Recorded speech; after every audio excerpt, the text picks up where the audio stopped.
Hey guys, this is part 7 of the fallen tree damage repairs. So, do you remember in the end of part 4 whenever I said I thought we were going to have to go inside and cut some sheetrock out? Well, yeah, here we are.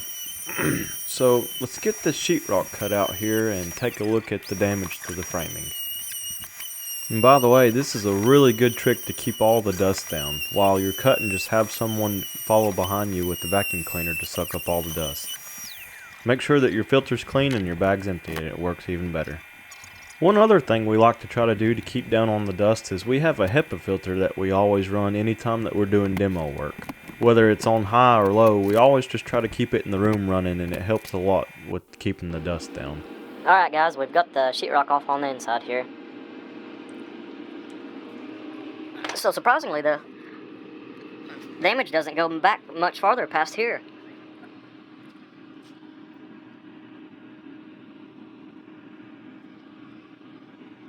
See, the inside looked good to me other than this. So what I'll do is I'll sister up a stud right here beside this, cut this off, and I'll replace all this right here like it was before, like it was running on top of that oak beam there.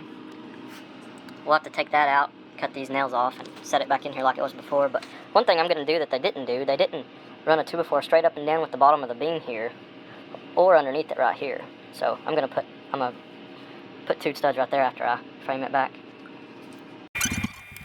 So stay tuned here with us guys and watch how we fix the framing back.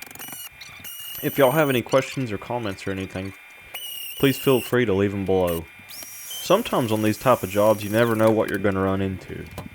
So originally, before by looking at it, I never knew that I was going to have to take any sheetrock off on the inside, and I didn't know that the way they built the house that they were going to have the top plate of this wall tied into this beam. And they actually have a rafter sitting on top of that too. So I had no idea from the start of this job that I was going to have to be doing any of this right here. It can sure be crazy sometimes, but it's always something different, so that's what I like about this job. If you're ever doing any remodel work or repair work on older houses, sometimes you can see some good ideas and, well, bad ideas too, I guess, on how things are done. Or how the old timers did some stuff. I think it's pretty cool whenever you get to see some good ideas the old timers did and learn how they did it. So you guys see right there that one rafter that's not sitting on anything that was sitting on top of that oak beam? Well, it's about 3/4 of an inch high or higher than all the other rafters, and I wasn't really sure how to get it back down. I couldn't get it to budge no matter what I did. I was pretty much standing on it on the outside and couldn't get it to budge either. So what I decided to do is I built this strong back and slid it in there and screwed it to the other rafters, and then I screwed it to that one and got it to pull down while I screwed it in. I was standing on the outside and Isaac screwed it from the inside while I was standing on it, and it pulled it back in. I was surprised, but it worked. Of course, we used those strong drive timber screws that we like so much. So the reason why that was high in the first place is whenever that tree branch fell on the house, most of the weight went out on the front of that oak beam that was tied into this little wall right here. And whenever it went out on the front, the end of it kicked up and it pushed that rafter up right there, and it had it in a bind and I couldn't get it back down, but I'm glad that that strong back helped me out there. And here in a minute I actually sister up 2 2x6s on each side of that. I didn't see any cracks or anything in it, but I figured it just made it a little bit weak. So I went ahead and sistered 2 up on one on each side of it, just to help that out there. So all we're doing right now is pretty much just getting all the framing ready to slide that oak beam back in.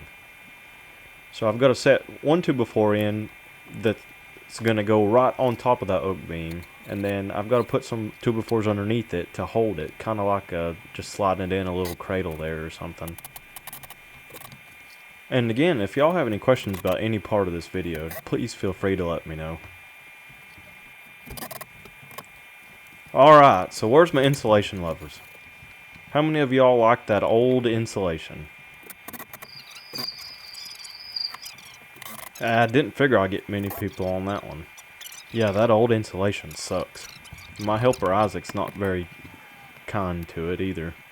He said, "How do you touch that insulation like that?" It's just part of it, man. You just gotta deal with it, push through it. Don't be a weenie about it. All jokes aside, though, if I was going to be working in that old insulation all day, I'd probably just get one of those Tyvek painter suits and step in it and zip myself up. That way I didn't get it all over me. As I'm putting this framing back, I'm putting my blocks in here level and everything, trying to make it as close to what it was before. That way that beam can slide exactly back in here like it was before. So I got all my blocks level, and here in a minute after I put the top plate in, we're going to be sliding the beam in. And I'm not so sure that they even had that in there level to start with, because once I slid it in, it looked like it was leaning down a little bit from where it was on the outside. And I had Isaac push it up, and I checked it, and it wasn't level if it was sitting where it used to be. So I just left it in there level. I wasn't going to put it in there unlevel. The outside rafter rests on that oak beam too for the overhang, so I'll just adjust my bird's mouth there where it hits that oak beam if I have to, but I wasn't going to leave it sitting in there unlevel. So I've got my top plate in there, and I'm just putting my last few little blocks in, getting ready to slide that oak beam in. And there's a couple studs that are loose at the top. I got to reattach them to the top plate, but yep, we're about to slide that bad boy on in here. And surprisingly, that oak beam wasn't even as heavy as you'd think it would be. Maybe where it's been in there probably close to 45, 50 years. It's had a long time to dry out, I guess.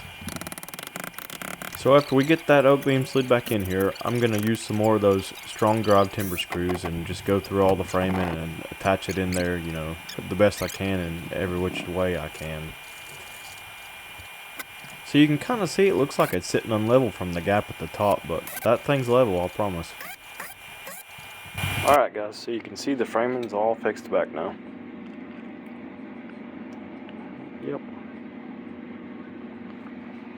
Right there was actually where, right up through here, is where it busted out after the tree limb fell on the house. Yep, that's it. I'm getting ready to put the sheetrock back on.